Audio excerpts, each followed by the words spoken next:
Everyone, চলো তোমাদের সঙ্গে আজকে এই মেকআপ লুকটা শেয়ার করা যাক। প্রথমে আমি এখানে নিয়ে নিচ্ছি ময়শ্চারাইজার, নিয়ে আমি ফেসে অ্যাপ্লাই করে নিচ্ছি। তারপর আমি হাত দিয়ে ব্লেন্ড করে নিচ্ছি ভালো করে। এখানে নিয়ে নিচ্ছি প্রাইমারটা আমি লাগিয়ে নিয়ে ভালো করে অ্যাপ্লাই করে নিচ্ছি। তারপরে নিয়ে নিচ্ছি কালার কারেক্টর, নিয়ে আমি যেখানে আমার ডার্ক সার্কেল আছে সেখানে আমি লাগিয়ে নিচ্ছি। নিয়ে আমি ভালো করে বিউটি ব্লেন্ডারতে ব্লেন্ড করে নিচ্ছি। এখানে আমি ল্যাকমে কোম্পানির ফাউন্ডেশন নিয়েছি, নিয়ে আমি ভালো করে অ্যাপ্লাই করে নিচ্ছি। তারপর একটা সেটিং স্প্রে দিয়ে তারপর আমি মেকআপটা ব্রাশের সাহায্যে ব্লেন্ড করে নিচ্ছি।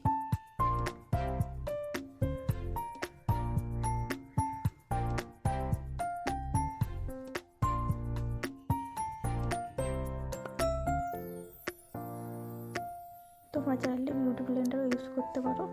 তারপর আমি এখানে নিয়ে নিচ্ছি কনসিলারটা লাগিয়ে নিচ্ছি, নিয়ে আমি বিউটি ব্লেন্ডারতে ব্লেন্ড করে নিচ্ছি। এখানে আমি বিউটি ব্লেন্ডারতে খুব ভালো করে ব্লেন্ড করে নিচ্ছি। তারপর এখানে নিয়ে নিচ্ছি কন্ট্রোল করার জন্য কন্ট্রোল লাগিয়ে নিচ্ছি, নিয়ে আমি বিউটি ব্লেন্ডারতে ব্লেন্ড করে নিচ্ছি। এখানে নিয়ে নিচ্ছি কম্প্যাক্ট পাউডারটা দিয়ে আমি মেকআপটা সেট করে নিচ্ছি। আই মেকআপের জন্য আমি এখানে গ্রিন কালার নিয়েছি,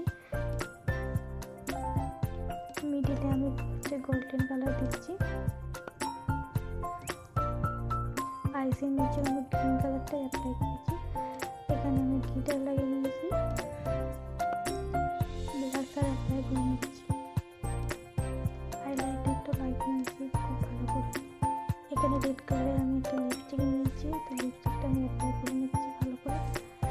তো আমি এখানে আইলাইনারটা লাগিয়ে নিয়েছি, কাজলটা অ্যাপ্লাই করে দিচ্ছি। আর ফল লেসেসটা আমি অফ কানের বেরোতেই পরে নিয়েছি। তো মাস্কারাটা আমি অ্যাপ্লাই করে নিচ্ছি।